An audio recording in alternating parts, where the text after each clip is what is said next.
भिवानी में इकट्ठा हुए हैं वो इसलिए इकट्ठा हुए हैं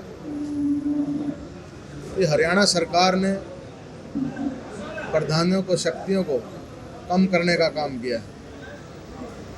जहां हम पिछली बार बैठक में सीएम साहब से मिलके आए थे, उन्होंने हमें से वायदा किया था कि आपकी शक्तियों को घटने नहीं देंगे, भले ही हम आपसे चेक की पावर ले लें, आपको ये फील कराएंगे कि आप प्रधान हो।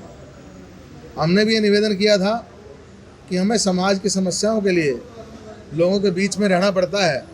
छोटे छोटे काम के लिए जनता हमारे पास आती है।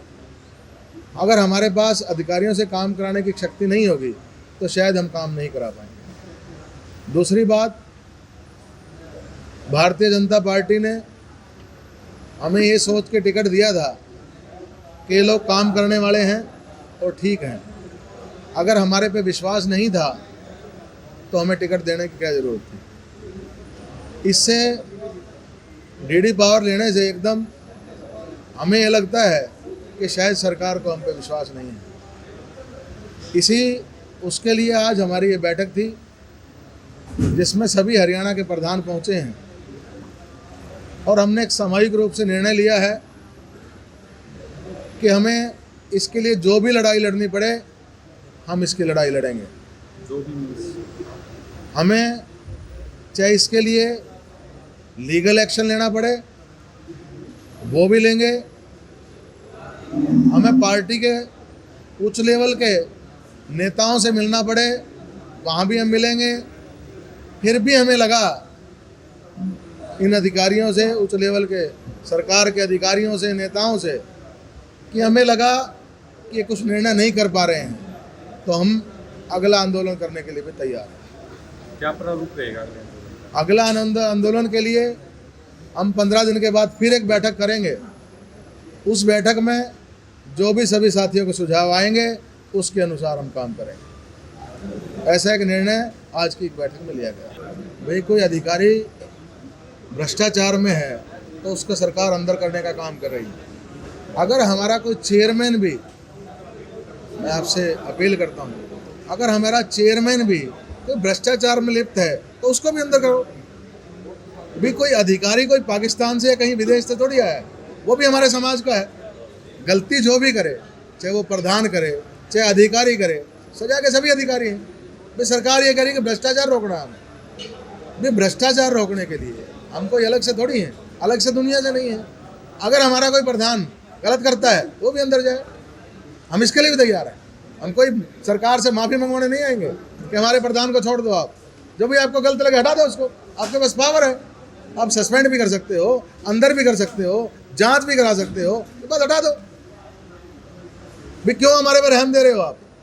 मुख्यमंत्री जी कह रहे हैं कि जनप्रतिनिधि को चेक की पावर नहीं होनी चाहिए, उससे वो भ्रष्टाचार बढ़ता है। मैं कहता हूँ, वो कहते हैं कि अधिकारी अगर गलत करेगा तो हम उसको पकड़ेंगे, हम जनप्रतिनिधि को नहीं पकड़ सकते हैं। क्यों नहीं पकड़ सकते हैं? जनप्रतिनिधि भी यहीं का है और अधिकारी भी यहीं का है, वो भी हमारे समाज का है, हमारा ही है। गलत वो करेगा तो उसको सजा मिलती है, तो नेता को क्यों नहीं मिले, चाहे वो प्रधान हो चाहे कोई भी हो। क्या जिला मुख्यालयों पे वेट करने के बाद 15 दिन पहले हम आला अधिकारियों से ही मिलेंगे, बीजेपी के जो बड़े सरकार के अधिकारी हैं, चाहे प्रभारी हैं, चाहे प्रदेश अध्यक्ष हैं, चाहे ऊपर के लेवल के हैं, जो भी हैं, उनसे हम अपनी बात रखेंगे कि हमारे शक्तियों को ऐसे कम किया जा रहा है, क्या कारण है उसका, आप क्या चाहते हो हमारे से। हम उनकी बात को पहले सुनेंगे। अगर हमें लगा कि हमें संतुष्ट कर रहे हैं वो, तो हम अपनी बात को वापसी लेंगे। अगर हमें लगा कि हमें संतुष्ट नहीं कर पा रहे हैं तो हम अगली 15 दिन के बाद कार्रवाई करेंगे। हम जो भी है 15 दिन का हमने टाइम रखा है, आगामी बैठक करके जो भी सामूहिक निर्णय होगा हम करेंगे, उसके तैयार है। आपने कहा भी व्यापक स्तर पर त्याग पत्र जैसे देंगे, उनको आगे बढ़ाएंगे या सिर्फ यहाँ पर ही बात हुई है, मीडिया क्या क्या आपको बात खुल के नहीं बता पाए? ऐसा है, हमने एक निर्णय लिया सामूहिक रूप से। पहले हम नेताओं से मिलेंगे, प्रभारी से मिलेंगे, जो भी सरकार के आला अधिकारी हैं या नेता हैं, पहले हम उनसे अपनी बात रखेंगे। अगर हमारी बात का रूप नहीं आता है, उसके बाद हम 15 दिन की बैठक लेके उसके बाद निर्णय लेंगे भाई हमें क्या करना है। फिलहाल जो नेताओं से मिलने तक आज की बैठक सीमित रहेगी। हाँ, उसके बाद हम करें। अगर ऐसा डिसीजन नहीं आता है सरकार का, हमारे उधर में डिसीजन नहीं आता तो बड़ा डिसीजन भी लिया जा सकता है। ये हमारे सभी चेयरमैनों ने आज कही है, सिर्फ 15 दिन का टाइम दिया, सिर्फ 15 दिन का टाइम दिया है, और 15 दिन के बाद में डिसीजन नहीं लेते हैं तो हम बड़े से बड़ा डिसीजन लिया जा सकता है यहाँ। ये सरकार को वार्निंग समझो चाहे कुछ भी समझो। मीटिंगें तो 2-3 दौर की पहले भी हो चुकी हैं, आपके मन आपको ये आवाज़ नहीं, ये सरकार ने हमें वादा किया था कि जब आपकी पावर ली जाएगी, डीडी पावर ली जाएगी, तो आपको बराबर में कोई ना कोई आपको मान सम्मान दिया जाएगा। लेकिन हमारे सरकार ने धोखा किया है, वहाँ से बिना पूछे ही वो डिसीजन ले लिया गया है। अब डिसीजन आने के बाद पता लगा डिसीजन आ गया, इसलिए हमने एक और 15 दिन का टाइम दिया, मिलकर सरकार हमारे फेवर में आएगी तो, नहीं आएगी तो हमने डिसीजन लेना है उसका। सर, जो मानसिक पैरेलल कैसी ये पता वो बोला, ये हमें ये बताएगा कि आपको फील होगा जो आप प्रधान हैं, अब वो कोई पावर नहीं दी गई थी। अब हमें लगा ऐसा कोई भी उसके साथ बिल्कुल। सरकार से जब बैठक हुई माननीय मुख्यमंत्री जी कमल गुप्ता जी के साथ थे, उसमें यही बात हुई थी। अब डीडी पावर एडमेंट है तो कोई बात नहीं है, लेकिन शक्तियों का केंद्रीकरण नहीं होना चाहिए। अधिकारी निरंकुश हो जाएंगे, अधिकारियों के ऊपर जनप्रतिनिधियों का कोई दबाव नहीं रहेगा तो जनता कार्य नहीं होंगे। ऐसी स्थिति नगर परिषदों में ना बने, नगर पालिकाओं में ना बने। इस प्रकार की शक्तियाँ हमें दी जाएँ ताकि जनता कार्य सुगमता से हो। अगर शक्तियों का केंद्रीकरण कर लिया गया तो अधिकारी निम्न भी चलाएंगे। क्या पता अधिकारी किस प्रकार का है, बहुत से अधिकारी हैं इनके ऊपर भ्रष्टाचार के केस चले हुए हैं। ऐसे अधिकारी हैं जो कुछ भी हो जाए काम नहीं करते। अगर सारे काम अधिकारियों के जिम्मे छोड़ दिए जाए तो चुनाव की आवश्यकता क्या है? फिर तो ये पंचायत राज है, जनतंत्र है, ये तो खत्म ही हो जाएगा। लोकतंत्र की इस प्रकार की व्यवस्थाओं की आवश्यकता क्या रह जाएगी? ये आवश्यकताएं हैं, इसीलिए चुनाव किए जाते हैं। पंचायतें होती हैं, पंचायतों का चुनाव होते हैं, नगर परिषदों के चुनाव होते हैं। आप इन लोकल बॉडी को कमज़ोर करोगे तो ये काम गलत होगा और कहीं ना कहीं संविधान का भी अपमान है। देखो, हमें अपनी तरफ से जब आदमी संघर्ष करता है कोई भी, तो ये सोच के करता है कि हम अवश्य जीतेंगे।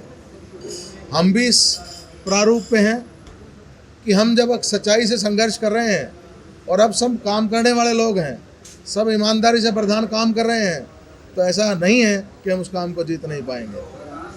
ईमानदारी की सरकार को कहीं ना कहीं लगता है कि जितने भी नगर पालिका करोड़ के घोटाले हुए हैं उसको देखते हुए ये फैसला लिया गया है, तो लगता नहीं कि भ्रष्टाचार पर रोक लगाने के लिए सरकार ने जो फैसला ये। मैं समझता हूँ जो 1 साल से जो हमारी नई टीम बनी है, किसी भी प्रधान पे 1 रुपये का भी कहीं लालचन नहीं आया। जब उनको मौका ही नहीं दिया जाएगा, नहीं उसको, तो तब तक कैसे आप अनुमान लगा लोगे कि ये भ्रष्ट हैं? जहाँ भ्रष्टाचार की बात है वहाँ तो कार्रवाई होती नहीं है। उस भ्रष्टाचार को बचाने के लिए जो उन उच्च अधिकारियों ने सीएम साहब को सलाह दी है, उसके अनुरूप सीएम साहब काम कर रहे हैं उन घोटालों को बचाने के लिए। तो आपको दिक्कत क्या है जो फैसला लिया जाए?